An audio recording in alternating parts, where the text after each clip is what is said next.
Welcome to Season 3 of the Take the Leap podcast. We want to thank you for being a part of this journey with us. Whether you're just starting to tune in or you're a longtime listener of the podcast, you can expect to hear from entrepreneurs in all stages of their journey, how they got to where they are, and all the mistakes and victories they've had along the way. We're excited to share new guests and have some returning folks from our first 2 seasons. Thank you for being here, and we hope you enjoy this episode. Welcome back, everyone, to the Take the Leap podcast. Tori, how are you this lovely afternoon? I'm great. I know that I'm not in Vegas, but in Portland, it's supposed to hit the 80s, I think, today. We And we are 103. It is oh my so God. freaking hot. My office thermal temperature says it's 79 degrees in here. It is Oh my roasty God. toasty. But it's May. This is what happens in May. I also know this is not going to publish for a while, but yeah, we are officially there. Summer has arrived in Las Vegas. I don't know how you do it. That I think I would love it in the winter. Yeah. But then I think in the summer I would what is that called when you snowbirds? You hibernate, yeah. Or you snowbird. Yeah. Yeah. Yeah. We essentially I would do in that. the summer. That's fair. Yeah. I know I had to put back on. I have I don't know why I had taken it off, but I have a steering wheel cover, and there was a day that I sat in and I was like, "Ooh." I was like, "Where the heck did that go?" I had thrown it in my trunk for some reason. So I put it back on so that my hands don't burn on the steering wheel. But yeah, it's quite a thing. And because my car is old, although, knock on all the wood, she's been doing fine and fantastic. People have been telling me to get window tint. And I'm just I feel like the minute I get window tint, she's going to kick the bucket. And then I'm going to, I put it on a car that's not going to survive, sort of thing. That's fair. That's fair. I would feel the same way. Yeah. If you're gonna spend that money on a window tint, you might as well just wait. Yeah, we'll just wait for the new car, for the new vehicle that will come eventually. But anyways, folks, we will always and forever talk about the weather on this podcast because we live in different places. So, but our true purpose for today's episode is to debrief our conversation with Marina Martinez-Bateman, who we had the pleasure of doing a workshop with, 9-ish months ago. But I thought it was really interesting because, again, we dug deeper into what it looks like for consultants to work with nonprofits, and talking about there's a huge difference and a huge gap between performative strategy and the actual impact, and what that disconnect does to harm businesses, to harm organizations, and the fact that not all consulting is created equal. And I am definitely feeling that with even folks that I've been chatting with who work with other marketing agencies and things like that. I mean, not saying there's a right and a wrong way to do things, but also I feel or businesses that are working with nonprofits and small businesses need to really be considerate of what the expectations are for that working relationship, and not be in a space where you are creating more harm than good, I guess I would say. Yeah. I agree with that. And I think too, it can go both ways too, right? I think as a consultant, you can literally go on and be like, I'm a consultant. I have experience. I'm good at this, right? It's a lot of Instagram coaches and stuff, they, or influencers will go on and say, I'm a health coach, or I'm this, or I'm that. Mm-hmm. And they might have the experience, they might have the credentials, but it's kind of hard to tell, right? Right. And everybody comes from a different background. Everybody has different experience. which I think gives you, if you're a newer consultant, kind of like that competitive advantage too to stand out, right? Like there are things that you can do to stand out from everybody who claims to be a consultant. I also think that when nonprofits are hiring consultants, they hire them as a crutch Mhm. sometimes instead of hiring what they need to, or they think they can hire a consultant and treat them as an employee, which is not the purpose of a consultant either. Mhm. And so I think, yeah, that was a really good conversation. And I feel like just to kind of further that, like, not all consulting is created equal and everybody approaches things differently. And I think there isn't a right and a wrong way to do it. But I think as a nonprofit specifically, like, how can you utilize your resources, still treat people with respect and kindness? And then how can you as the consultant make a difference instead of doing more harm, like you said? Mhm. Yeah, I think it was also, really interesting, to chat through, like, what is and isn't quote, unquote, "professional" in the world.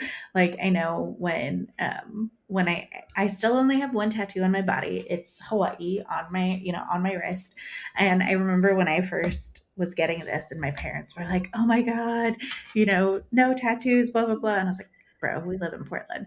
And also, like, it's on my wrist. When I was living in Oregon, you can just have some long sleeves on. You can throw a watch over it. Like, half the time, people Yeah. can't even see that it's there if I'm wearing like a bracelet or something like that. Uh, Also, it's not like inappropriate. It's not like you put like a bad so word on your wrist. totally, totally. Yeah. Bad word, something negative, like something negative, something disturbing or something like that.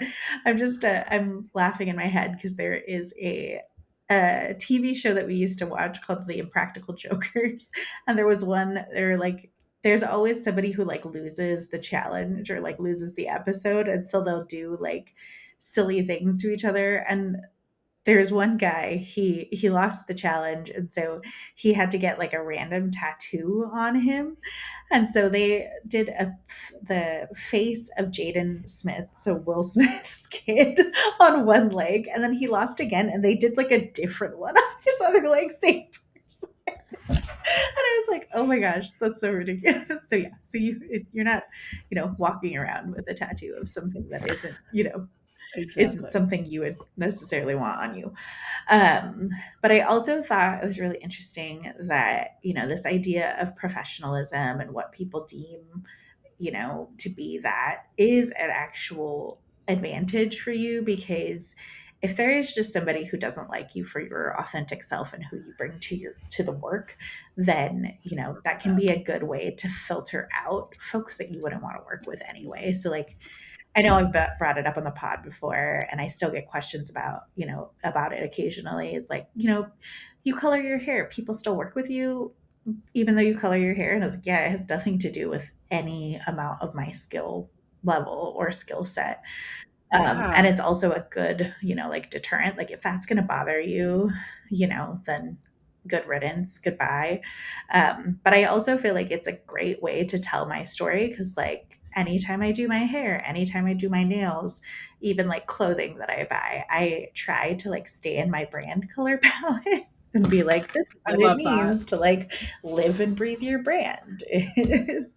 I chose colors that I loved and made it into a whole image thing. So yeah, so you can totally build. I mean, we will say this over and over again. One of the reasons we love being entrepreneurs is we can totally build the business that we want around the life that we want and Exactly. work with who we want. Exactly. Yeah. I love that. That's so nice. Yeah. And that dovetails so nicely into the last thing that we really wanted to hammer home is that you don't need to work with everyone. Nope. And finding aligned clients will just make your work so much easier. And so like, yeah, I've been having an issue with a difficult client, and I was setting up for our summit earlier today, and one lovely client who I'll talk about later in my wins, I was just like, can I just clone you? Can I have more people like you? And Mhm. she was just like, oh my gosh, if I like, I love working with, she also equally is just like, can all marketing people be more like you? And so, yeah. Yeah. So when you just find your people and you drive with them, It just it clicks. just clicks. It makes so much more sense. And, even, I know that business is not like the easiest in the world right now, but one thing that I would, you know, um, advise folks is, instead of always reaching and reaching and reaching and trying to like gain more business, get more clients, get more customers, I think retention is a space that we don't talk about enough. It's Yeah. like instead of having this churn of like needing to work with new people and always trying to get new folks, like how can we better take care of what we already have? And I think, with all of Marina's work in like the anti-capitalism space, it's just like how can we be satisfied with what we have instead of, you know, really relying on that like bigger and more is better kind of thing, because I think it isn't always, and it can be really greedy to look at it Hmm. from that perspective. Yeah, and I think too the other point to further that is when you focus on retention, you focus on your current clients and making them happy and however your business looks like, members, whatever.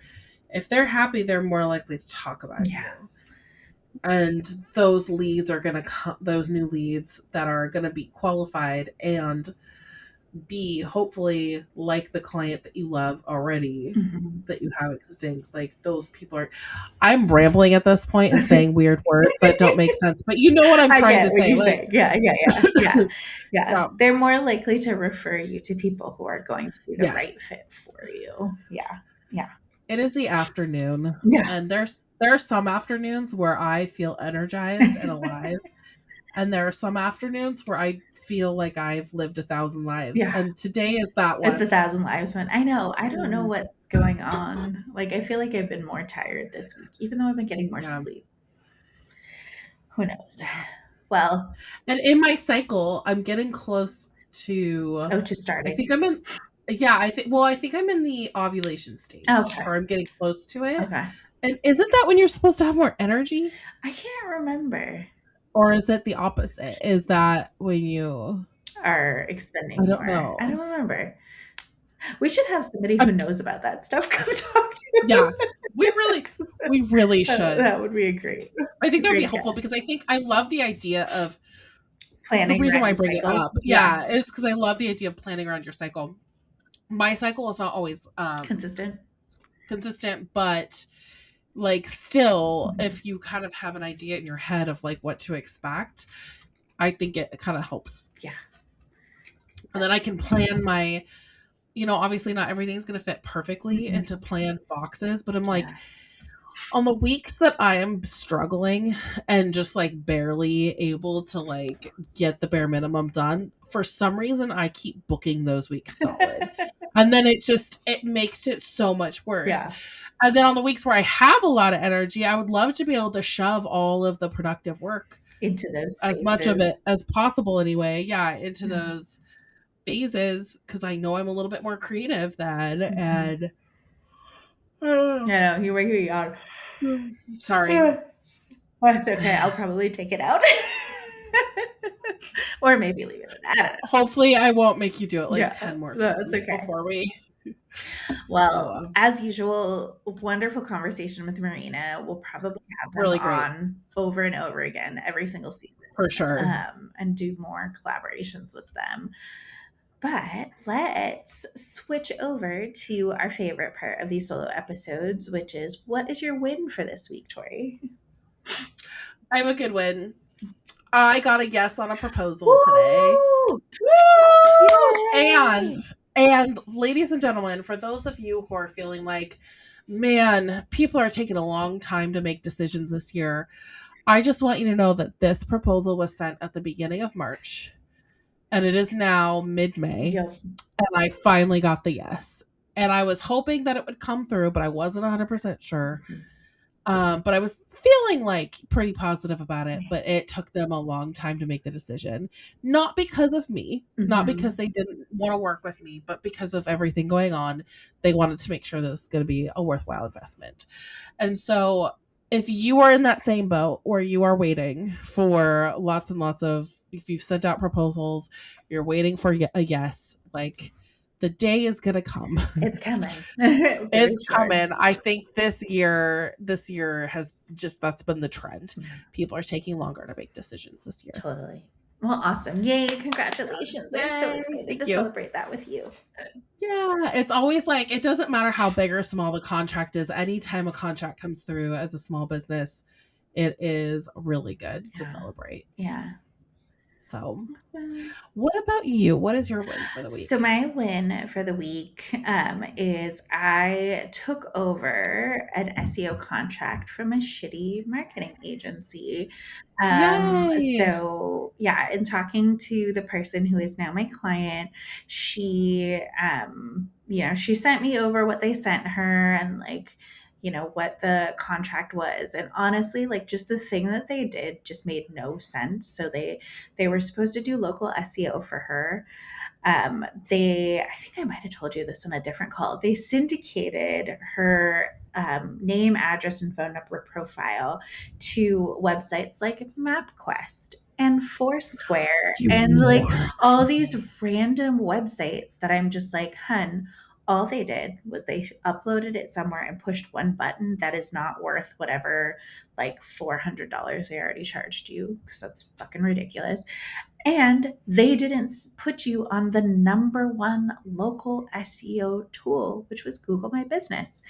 And furthermore, at the top of the report, it does say, like, here is your score for being, and it says Google My Business, something else, something else, something else. So I'm like, if I were you, I'd be like, it says it there. Why the heck did it never did it never happen? So that was issue number one. Issue number two was that they built her website but never had a plan for hosting it. And so that's how I had her website in the first place. But yeah, I feel like there are very shitty, I'll just call them bro marketing agencies out there. In her short 3 months of working with them, she had different account managers already, and people who weren't explaining to her what they did. So not only did they syndicate this, I'm getting like on my soapbox here, the name, address, phone number to all these places, they put an old address, an old apartment address that she doesn't live at No. anymore. Yes. So I'm like, not only did they do that, they did the wrong address. So yeah, so it was just wild. So I'm like, she knows that SEO is important. I feel like they did not explain to her exactly what they were going to do for her. And it was just wrong. And I'm so glad to have her as a client and make her life a lot easier and get started with her as well. So yeah. I'm glad she has you. That's like, first of all, congrats. That's a really Thank exciting. That's really you. exciting. And also, I feel like I hear these stories so often. Like people are paying out the wazoo for Mhm. a marketing agency. And like, yes, there are some good reputable marketing Yeah. agencies, but I feel like any bro can start a marketing agency at this Mhm. point. Oh, totally. And they do. And like if you ever have imposter syndrome, just look at the bros who are operating in your I industry, know. and that'll help you feel a million times better Better. because they do it with such confidence and such audacity Mhm. with zero results and nothing to show for it. Exactly. Like it's just so, if you're even just a smidge better than that, give yourself a pat on the back and Mhm. just keep on keeping on because yeah, Yeah. Well, going back to audacity. it, they are in that churn and burn business. Their goal is just to sign clients, sign clients, sign clients because they don't stick around, Yeah. and so yeah. That's Yeah. yeah. Anyways, so that is my win, and I'm so glad because Congrats. every single time I steal somebody from a crappy agency, From I'm like, like, yeah. yay. You should just like figure out who the crappy I know, agencies right? are. And be like, are you working with these people? Um, But anyways, what is your, we're not all perfect. What is your do better? Yeah. As we just bashed a bunch of Right. people, like, publicly. Hey, we didn't say names, We so did it's not fine. name names. Also, listeners, if you want to know the name, you are welcome to private message me and I will let you know the name of the Ashley's like, individual. I will put them on blast, just not Mhm. on the podcast. Mhm. Yeah. Uh, um, my do better is, and when I say this, okay, I'm just gonna say it, quicker follow up. But what I mean by this is it's not that I'm like not following up with people and like not responding to clients, but I think I get this like, maybe I need to talk to my therapist about this, not you. I get this like feeling of dread every time I get an email. I don't know why. Most of the time I open the email and it's like something that I could quickly respond to. So but instead of doing it right then and there in the moment, I let it sit there. I let it percolate. I always respond within 24 to 48 hours, but often I'm responding at that 24-hour mark or like at that 48-hour mark because I had to think about it and overthink it and then think about my response and then overthink my response. When it was literally just a quick question or can you clarify this or like none of the emails, I mean, I don't receive bad emails really, like maybe like one or two, but like there's nothing. Why am I taking so much time? And then same with like following up with someone, like if I don't hear back from them, I'll be like, hey, it's been like a week, or they wanted it done like tomorrow and they haven't responded, or blah blah whatever. And instead of just like getting on real quick and be like, hey, what's up, blah blah blah, I'm like drafting and then redrafting and then like, should I send it? Should I wait till it's 48 hours? Should I wait till this? Will this be obnoxious? Maybe the actual work on thing that I need to do is overthinking. Maybe that's yes, that's what it I is. think Thank that you for is too. walking through that. Yep. Yep. Thank you for walking through that with We're me. walking you to your solution. Well, What about you? funny that you say this because my do better this week is quicker follow up after meetings. I technically have like a block on my like a half an hour block on my calendar that is supposed to be like the closeouts. What the heck do I call it? I call it closeouts and follow ups. I think that's what I call it. Yeah, yeah. So I have a block on my calendar to do that, and sometimes I don't get to it either, and I just think, oh, I can do it, I can do it tomorrow morning in my like, morning setup one. And so yeah, I think it's a constant battle. um but I like, well, one, yeah, the overthinking it thing, because I do Yeah. sometimes think that like I like to over deliver sometimes. And I think we talked about that in our first episode with Naomi about this, like, our regular delivering of stuff is probably like over delivering for like a bunch of other people. And so yeah, so I think it's just like Yeah. do it, send it. Or I do find that like a lot of times, at least with me, like I see that block of like closeouts and follow ups on my calendar, and I'm like, oh my God, I'm so glad I'm done with meetings for the day. I need to step away, do stuff. And then I'll come back at night, in front of the TV. And then I'll feel bad because I'm like, oh, I should probably done this in the day. And nobody should know that I'm working at like 8:30 at night. But like, Mhm. from like 4:30, from like 3:30 or whenever till like then I was like, taking my break, because that's one of the glories of being a business owner is that like you can work whenever you want. And so there's been a few times where I'm responding really late and I was like, oh fuck, I fucked it up and I didn't do schedules. And now somebody's gonna know that I'm working at night. But yeah, it's been interesting to do that. So yeah, I quicker follow up, meaning just like do it in the block that I've assigned for myself that is there on the Yeah. calendar instead of waiting or doing it another time. That's fair. That's fair. Yeah. Okay, now, One of those things. yeah, what is your top media content for this week? Okay, so for Mother's Day, one of the things that my family did for me was they let me read Oh, I love it. in silence. I put Mhm. like headphones on. I sat on the couch with everyone, like we hung out, and granted, we did other things too. I didn't just read and ignore them all day, but like I had like like big pockets of time where I got to like actually sit down and read, Nice. and like he took care of everything, so I didn't have to. Mm-hmm. And I picked up a book and read it in one day. Woo. I read a book called The Night We Met by Abby Jimenez, and she's a romance author. And there have been a few books of hers that have been hit or miss for me. Mm-hmm. But this one was really good. It was really cute. I like, as soon as I started reading it, I couldn't put it down. It was like a cute romance, like contemporary romance book. And I don't know, I just like really liked the characters, and he was really into like acts of service, showing his love, I love it. which I really love. And I don't know, it was just very sweet, and it made me feel really good. There were like some other serious topics in it too, but like, I don't know, I put the book down and was like, that was so cute. Like, sometimes you just need like a good palate cleanser. Yes. And sometimes I look at contemporary romances that are written well like that, because they just like make you feel so good after you've read them. If that makes sense. Yes.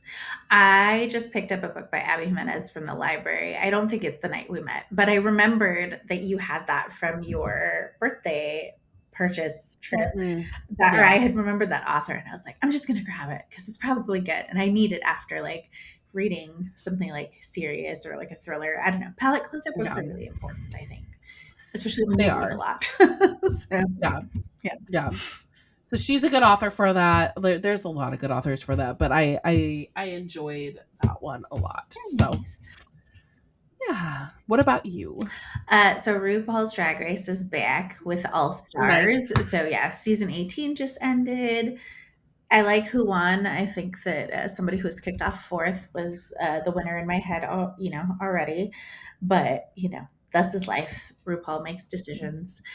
So yeah, it's All Stars 11, and I like having consistent drag queens to watch all the time, and the drag just gets so much better. Like, just people's costuming is so much better. So yeah, that's been quite enjoyable. And then it's probably going to go off air, and I'm going to be sad again because we won't have anything to watch. But yeah. Well, that's fun. It's fun. Yeah, every Friday. But thank you, listeners, for tuning in with us today. As always, we will be back in your e-balls next Tuesday with a wonderful episode. I'm just going to start previewing them. We're having Elizabeth Dorr back as it. Yeah. So yeah, we look forward to sharing that with you next week. Bye for now. Bye for now. Thank you for tuning in to another episode of the Take the Leap podcast. Check out our show notes to connect with us and our guests. If you have questions about the episode or ideas for future topics, send us a direct message on Instagram or email us at aloha@taketheleap-today.com. If you're interested in being a guest, fill out the guest interest form on our website. If you're a new entrepreneur who is looking for a roadmap to move your business idea forward, check out the Take the Leap course on our website, taketheleap-today.com. Members who join the course also have an opportunity to join us in bi-weekly co-working and group coaching calls to build momentum and work on your business. And if you'd like a flavor of what we offer, sign up for our free webinar with the 9 essential steps you need to launch your business with clarity and confidence. See you next time.